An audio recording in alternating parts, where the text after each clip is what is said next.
Alright, hey there, we're going to be working on setting a ground today.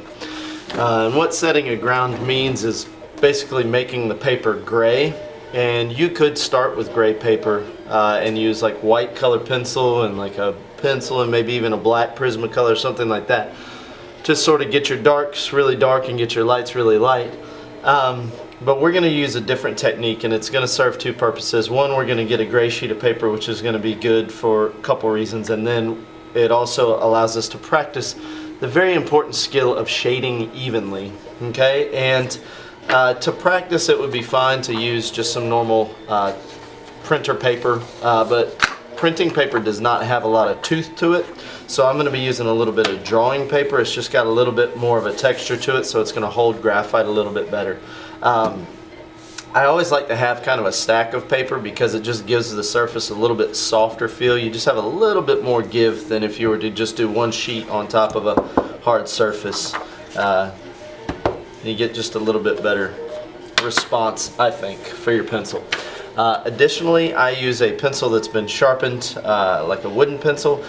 You're welcome to use a mechanical pencil, but their leads are so mechanically engineered that it's sort of, you don't get the nice little nuances and feel with a mechanical pencil that you will be able to get with the different shape. This is kind of a cone shape, whereas this is more of a cylinder shape, and the cone just gives you, depending on which angle you hold the pencil, will give you a little. It's a little more gracious, I would say. This is kind of like the mark you make is the mark you make, and there's no variance in shading detail or gradation, I guess, or gradation. Now, I've got a cotton ball, I've got a Q-tip. These are going to be blending materials. You could also use a paper towel, although this paper towel doesn't have a very good texture to it. We'll see what works the best. And you can also get like blending stumps and things like that at the art store, but these tend to be less expensive and work well. And then I've got a couple of erasers. I've just got a magic rub eraser. I like the white erasers because, particularly the magic rub erasers, because they don't leave marks behind. They tend to do a really good job of picking up. Gum erasers also can do that. Or kneaded erasers, I should say, not gum erasers. Kneaded erasers do that as well. And then this little guy I really like because you can get into some smaller areas. This is one of my students' erasers, so it's particularly grubby and grimy, so you may want to clean it off before you get started with any erasing, because you're trying to pick up color, not spread it around. Okay, so I'm going to start and put just a little bit of a border on here, and I'm just going to do this freehand really quick. It's not perfect, and that's okay. I'm just trying to get a little bit of a place to kind of start shading, and I'm trying to get a nice even tone. Okay, so I'm going back and forth. This is a mixture of pressure and repetition. Okay, so the harder I press down, the darker the mark will be. The more I repeat, it kind of gives me a little bit more even tone. So I'm not pressing down hard, but I am, as you can see, making a lot of just strokes on the page. Now you can tell in between these that there's a little bit of dark, a little bit of light, a little bit of dark, a little bit of light, which gives it that kind of sketchy feeling.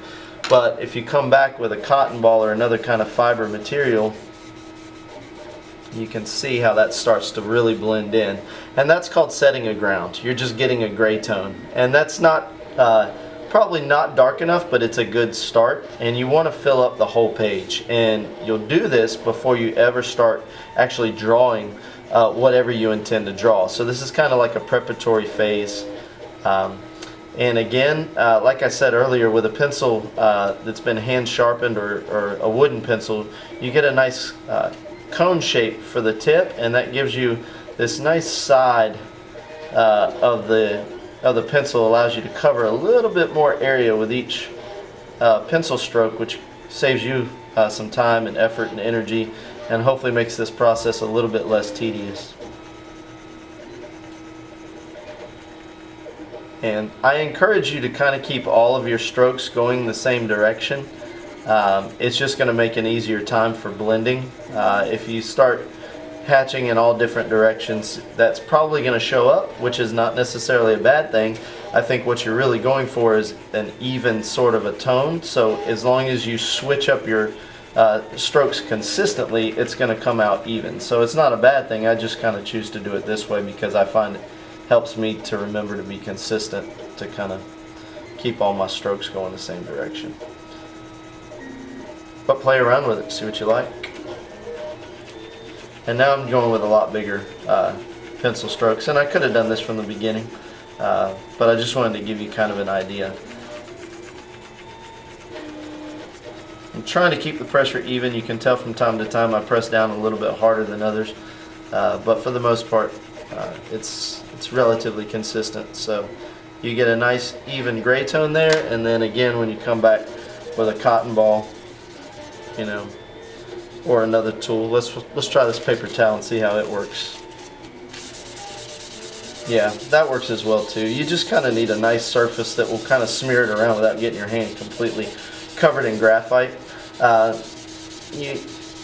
Especially if you're working with a clean white page, you don't want to have graphite all over your hands. It's a little bit less noticeable once you set a ground, but what does happen is the oil from your hands will kind of get into the fibers of the paper, and then you won't be able to erase the graphite where the oil is kind of bonded with the graphite and with the paper. It becomes very difficult, and so you can have a fingerprint on there that you just can't really erase.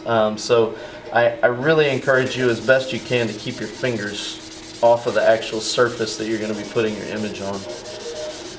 Okay, so there, I've set a ground, and I guess the beauty of this being, let me just draw this eraser really quick.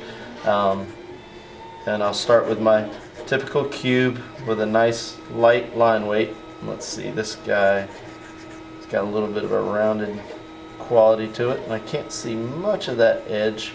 Of course, my angle and your angle on this eraser are very different, so what I'm drawing does not look exactly like what you're seeing. So don't let that throw you. That's just kind of the nature of filming like this. Alright, so this is kind of rounded, and what I've done is I drew the initial cube, and then I'm kind of carving away the pointy parts, sort of where the eraser is worn away. It becomes very easy to kind of see how it got worn away.